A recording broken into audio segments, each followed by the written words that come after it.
How's it going, everyone? Nick from Comic Culture here. Time for Nick at Night, my weekly comic book review show. Let's get into the books I read this week. So I'm going to go ahead and put my grading scale up. You know how this works. When I introduce a book, I'm going to put the cover of that book on the grading scale so you can see how they all stack up against each other. Let's get into the big two, as we always do with Marvel first. We have Howard the Duck, issue number 1. Slew of creators on here. Chip Zdarsky's on here as well. Cool little anniversary issue. This is almost like the Ghosts of Christmas alternate future in a way. We have basically the Watcher, but he's called something else. He's actually called the Peeper, and he's kind of hanging out with Howard the Duck right now, and he's showing Howard the Duck different realities of where Howard the Duck is right now. So it's a giant what if issue. So he's bounced around seeing what his life would be like if he was in these alternate realities. Of course, I'm trying to show you some pages in here, but it's like every other page is an ad for another Marvel project, but we do bounce around a little bit from reality to reality. Some pretty interesting things, very classic Howard the Duck vibe, feel, sarcasm, things like that. So if you're into Howard the Duck in general, I think you're gonna dig this one a lot. So I highly recommend checking this one out. It was fun, it was playful, art shifts galore through this entire book. And yeah, it was just kind of fun overall to see what Howard the Duck is up to in this issue. So yeah, if you like that playful humor, if you like Howard the Duck, I think you're going to dig this one. I had a good time with it. Check it out. The next Marvel book I read this week was Gang War Luke Cage issue number 1. I got this one because we just have not seen a whole lot of Luke Cage lately, and I like the character. Plus we have Ronnie Barnes on here, so you really can't go wrong with that. Luke, is doing the mayor thing right now, still in New York after Wilson Fisk has been dethroned. But you can tell that he's not able really to use his political power to his advantage. He's not able to undo some of the weird crap that he kind of adopted after he got into the mayor position. And so he's trying to take things into his own hands, but he's quickly reminded that you cannot be a superhero. You cannot be displaying your powers and taking on crime. It's still pretty much illegal to do that. So we're still coming off of some of the repercussions of Devil's Reign. So you can kind of read that if you haven't been up to date on what is going on in New York as far as the superhero act and things like that is going on. So Luke is having to go a little bit undercover right now, trying on a new uniform, invading some areas, trying to get some more information on some of the bad guys that are doing some bad stuff in the city. And he's putting together a team. I won't tell you exactly who he's trying to recruit in this team, but I'm super excited because they're characters that really don't get the spotlight in the most recent Marvel stuff. So I'm excited to see what this team can do. It's not your typical Defenders team, but there's some history between these characters for sure. Luke Cage. If you're into Luke Cage and you just want to see more of him, great book to pick up. Ronnie Barnes, a great writer. Interesting art in here too. Looking forward to seeing where it goes. I'm not sure if I'm going to get more of the Gang War stuff, but yeah, let me know if you guys are reading it, what you guys think. The next book we read this week from Marvel was Captain America issue number 3. Now, this is a very interesting, slower paced Captain America book than what we're used to, but interesting art coming off of Punisher. So if you like the way the Punisher looked, I think you're going to dig this issue as well. The pace is enjoyable, but it's slow. It's a little bit of a slow burn. He's kind of living these two lives right now. We're flashing back a lot into his childhood and seeing how some of those lessons that he learned back then, dealing with the bullies and the Nazis and going through the war propaganda. We're seeing how that kind of relates to his current situation right now, trying to just live in New York City at this moment and dealing with this brand new threat that's kind of like a mixture of some of his powers and some unique powers that we haven't really seen before. A lot of magic, a lot of demon kind of qualities to this new villain. Very interesting crime scene investigation as well in here. Cool collaboration with Misty Knight. There's some Doctor Strange stuff in here as well. So the pacing is very slow but interesting, I feel like, and art style is really cool. It's a Captain America that I'm not used to, and I just like the vibe of the book. It's a little bit slower paced, like I said, but it's still enjoyable. It's not dragging on. So very interesting Captain America book. It's almost more detective based than action based, which is a really cool thing for Steve Rogers to be dealing with right now. So Captain America issue number 3, still a solid book. Are you guys reading it? What you guys think? We're going to jump over to DC next with the Penguin issue number 4 from Tom King. Came highly recommended over on Pop Culture Philosophers. Robbie has been singing his praises for quite some time. I checked out issue number, I think I started on issue number 2, to be honest with you, 2, 3, and 4, and I fell in love with it. I love the fact that Oswald's getting back into the game right now. He's getting the help from The Help, which is a very cool character coming out of Killing Time, if I'm not mistaken, a King run that came out maybe a year ago at this point. Very, very interesting story right now. He's faked his own death. He's been hiding right now. Oswald is coming back, getting some very interesting people around him, and he's going to collaborate with one of his past loves, his ex-wife, and she is very well off right now. And there's this really interesting game they're playing. There's a codependency there. There's just this feeling or vibe that they just know each other so well. They know the game that they're playing against each other, and it's just a really cool dynamic on how they interact. There's some backstabbing plans in this issue right here that don't go according to plan for Oswald, but it's just a really cool dynamic. I like the relationship between him and his ex. It's explored very, very well. The art is spectacular in here. And if you're a fan of The Help, he is down and out a little bit, but definitely gets his revenge towards the end. So a very, very cool book. Man, check out the Penguin issue number 4 for sure. If you stay away from King for whatever reason, definitely check out Penguin though. It's well worth it. Next, we have Detective Comics 1078 from Rom V. We have some other creators on here as well, taking over different aspects of the story. There's some backstories as well. We have Dave Stewart on here. We have Dan Waters and Wingard doing some backstories and everything. We are approaching the execution of Batman right now. And so we have this rescue team that has been put in place, and they're all playing their part at this moment. But are they going to be able to stop the Hangman from finishing the job? We're going to be seeing in subsequent issues. Man, the art in this book is absolutely spectacular as well.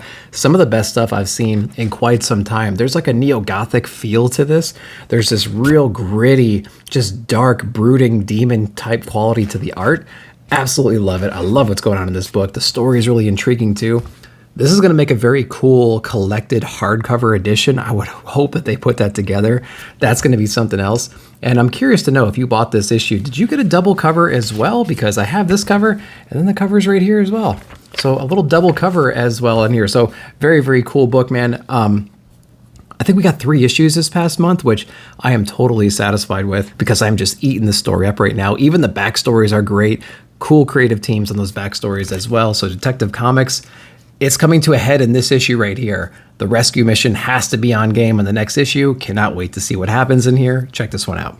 All right, let's jump into some indies real quick. We have Barbaic, Wrong Kind of Righteous, issue number 1. It's actually a one-shot, and it totally has the flavor of the barbaric kinds of story that we fell in love with in the very beginning, all the way up through Hell to Pay. Again, this is a one-shot. It's double size. Maurice's on here. He's actually doing some collaboration with Emis on the writing side.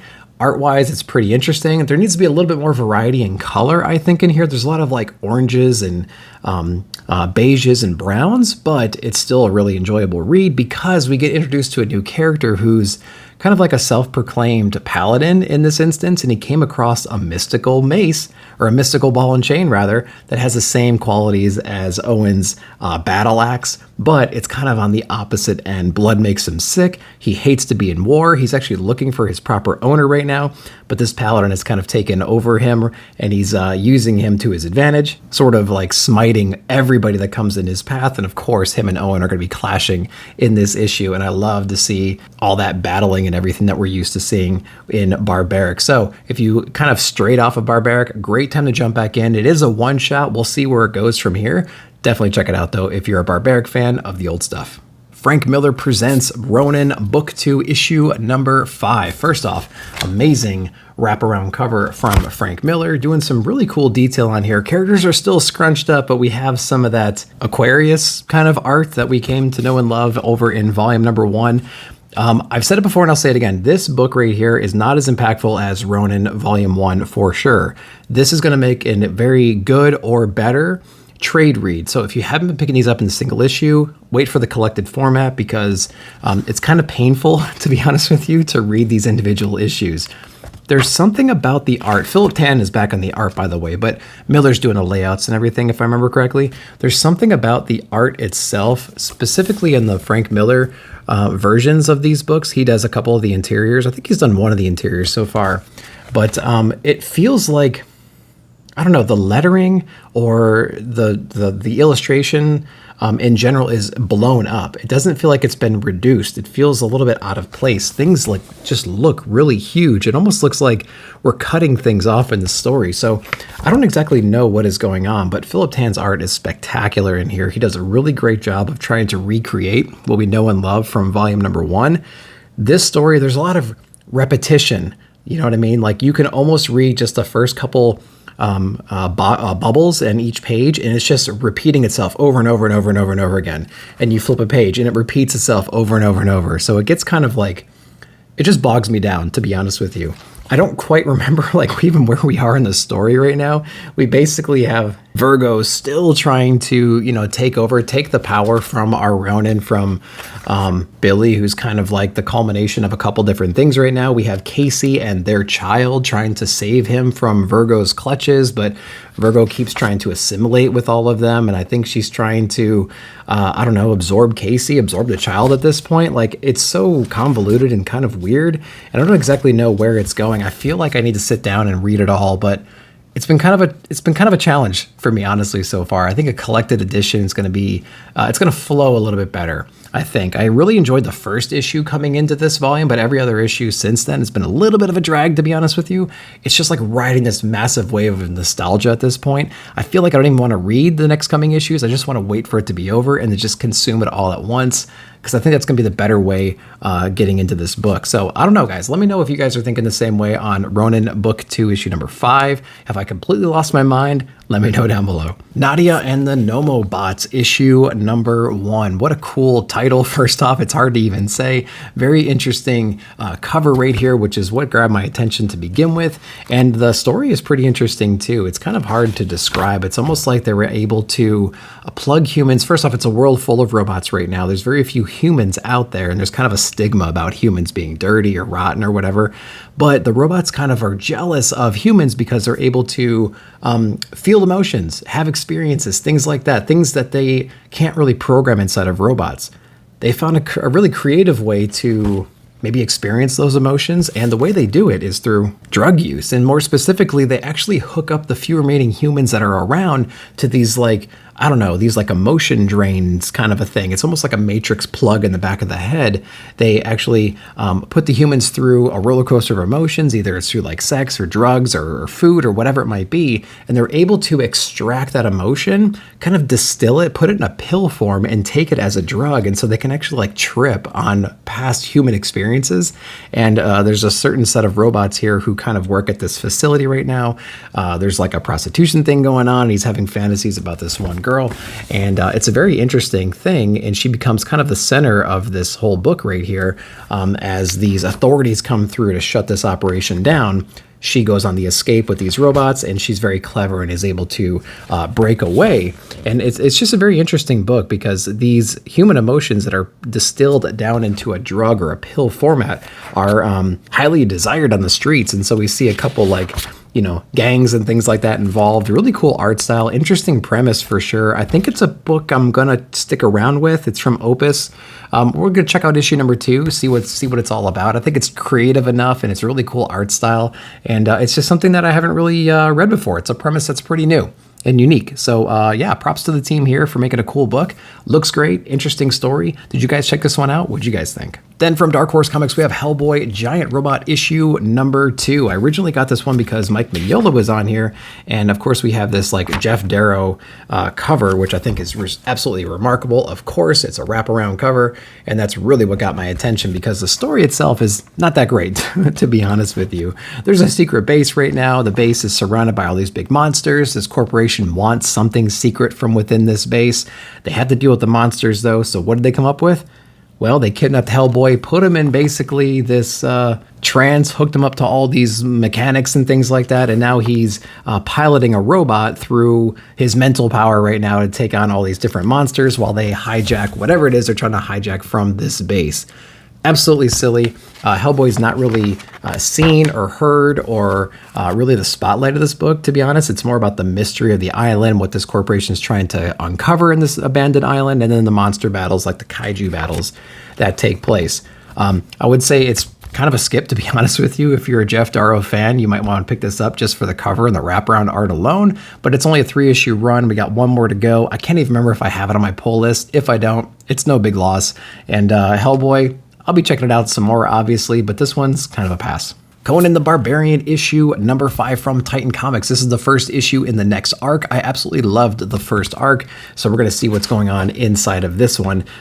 Similar creative team coming in. We have someone new on the art, but we still have the same writer on here, and it was pretty cool. This is a little bit of a passage of time. We have Conan at a bar. We're recapping what he's been through since the last arc. Of course, he met up with a new girl. She was kind of a pirate. He fell in love. They went on many adventures, and this group came by and unfortunately wiped them all out, assassinated her as well. So he's kind of like brooding in the bar right now.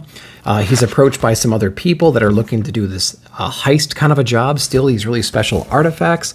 So he teams up with some really capable thieves from all over the place, and they're going out trying to steal whatever it is they're sent to steal. And of course, he finds himself face to face with that dark evil magic from Volume 1, and he's got lots to say about that stuff. So should they be messing with this force? Who knows? Who's the guy that hired this group of people to steal these artifacts? We're going to be finding out more about them in subsequent issues. It had a different vibe than the first arc for sure. There was a flow to the dialogue. It had an old-timey feel. I think it was the art that really did it as well, kind of married everything together.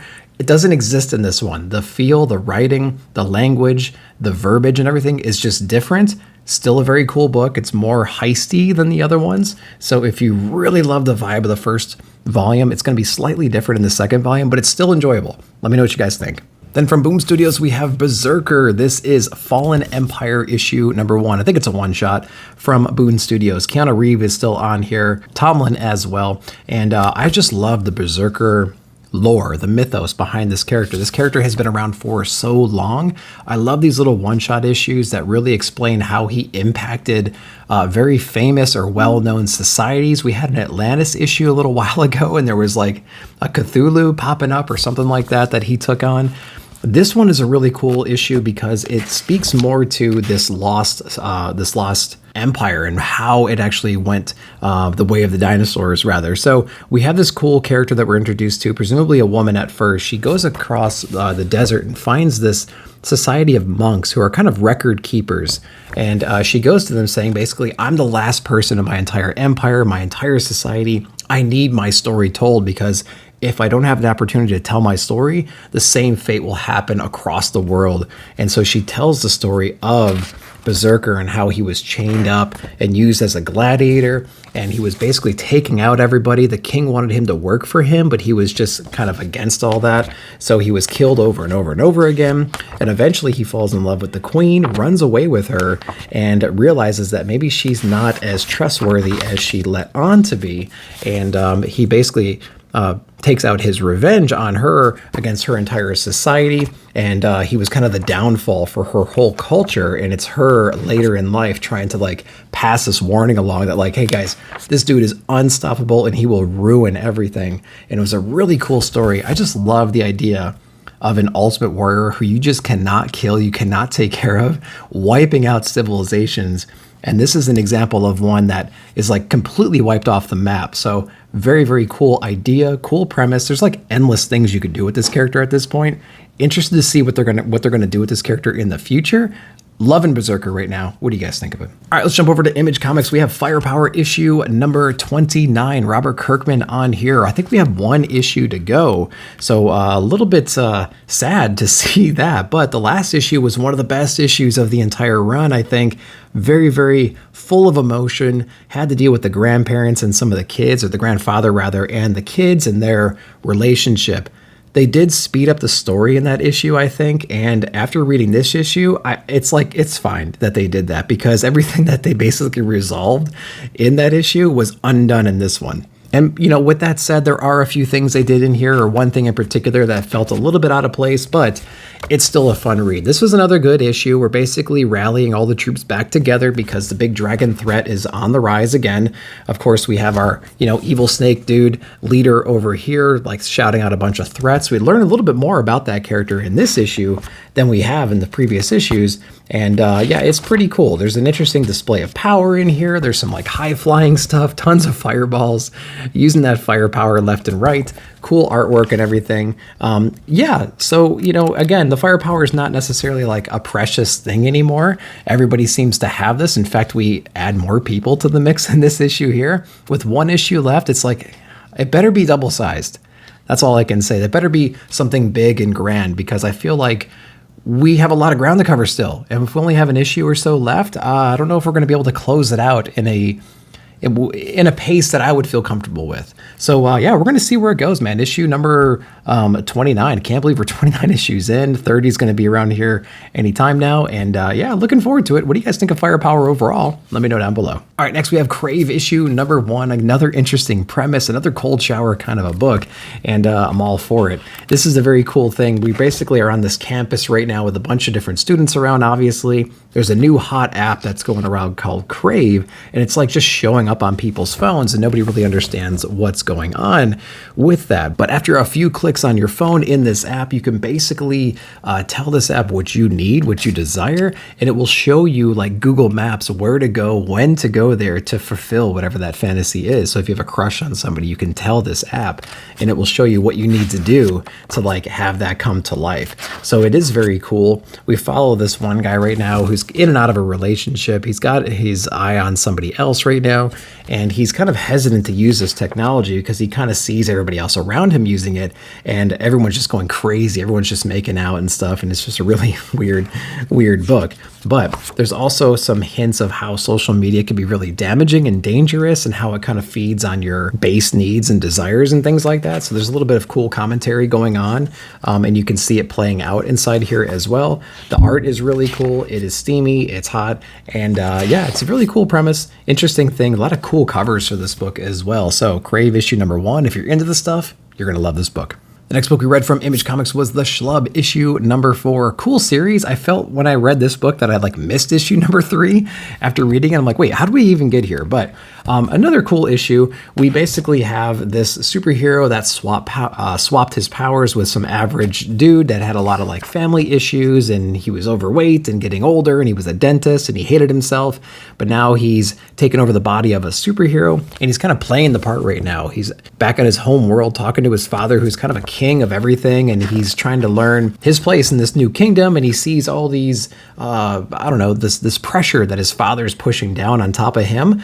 Meanwhile, the guy that was a superhero, who's now in the dentist's body, is back home with the dentist's family, and he's learning kind of the same thing, that the family is completely insane. The father has all these like regrets and things like that towards his son, and it's a really cool like familial discovery on both sides. They're in somebody else's shoes, having to deal with the crap that they would normally deal with.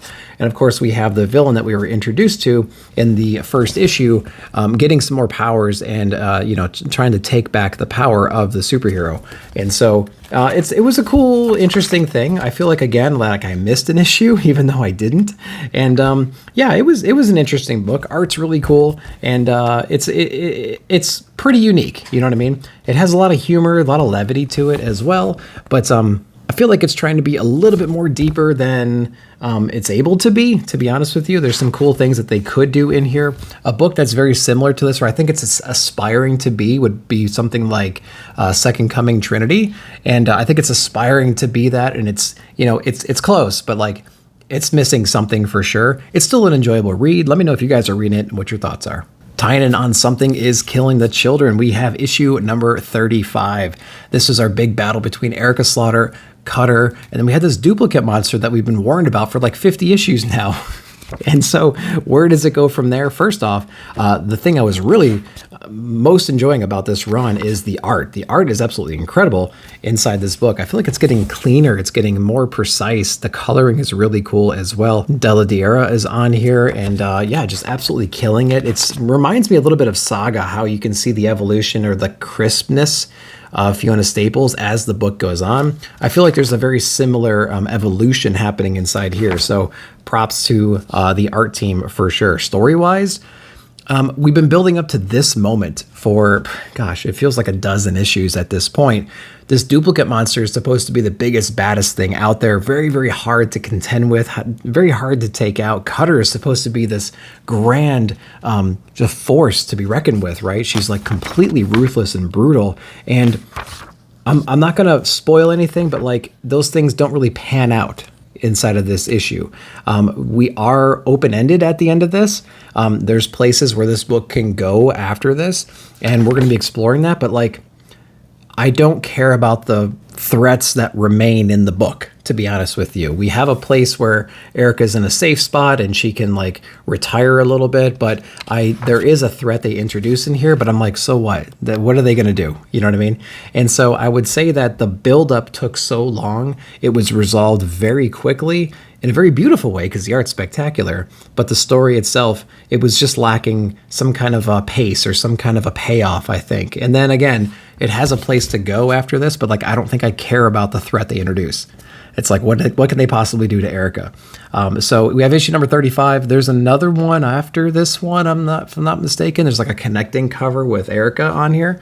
So that's going to be interesting to see where the book goes from there. But like, let me know what you guys are thinking of Something's Killing the Children. I think it lost its flavor around issue 17 or 16 when that arc was over. And they've just been kind of dragging it on and introducing a few more characters ever since then. Now that we're near the end of this run as well, what are you guys thinking of it? Then the next book we're going to read is Zombie Zero from Critical Entertainment. We have Christopher Retta on this one. They actually sent me a copy to review, and I highly appreciated that because this book was actually really interesting, especially if you're into zombie books like The Walking Dead. It has a very similar style, and you can't help but compare a modern zombie book to a story like Walking Dead because of the huge impact that it had, not only to comics, but to TV as well. So when I got into this book, I couldn't help but compare it to Walking Dead, but getting into here, it is a completely different experience, to be honest with you. So this book is really interesting because we're actually at the end of the zombie apocalypse.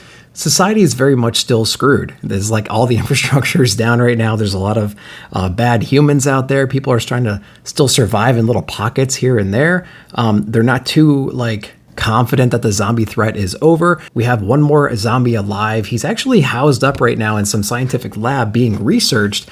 The scientist that's like researching him is more concerned about like how to prevent the next one. What kind of things can we learn from the zombie? And this is like the most evolved, most mature zombie that there ever has been. And it has its own like conscience. It has its memories. It has its drive and desires.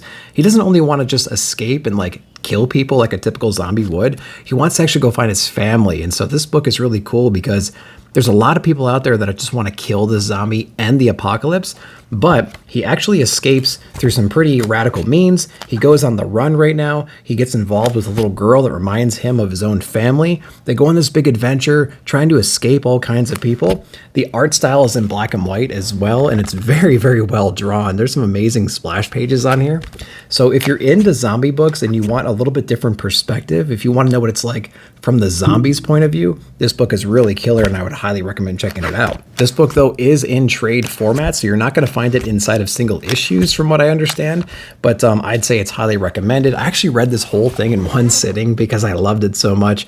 A couple of cups of coffee in the morning, and I just blew through this book. Really, really cool thing. Open-ended as well, so there's some places this story could go if they wanted to. But man, yeah, it was such a good read. I highly recommend checking this one out, especially if you're into the zombie stuff. If you came out of The Walking Dead, if you still like the zombie storytelling, really cool perspective. Check this one out.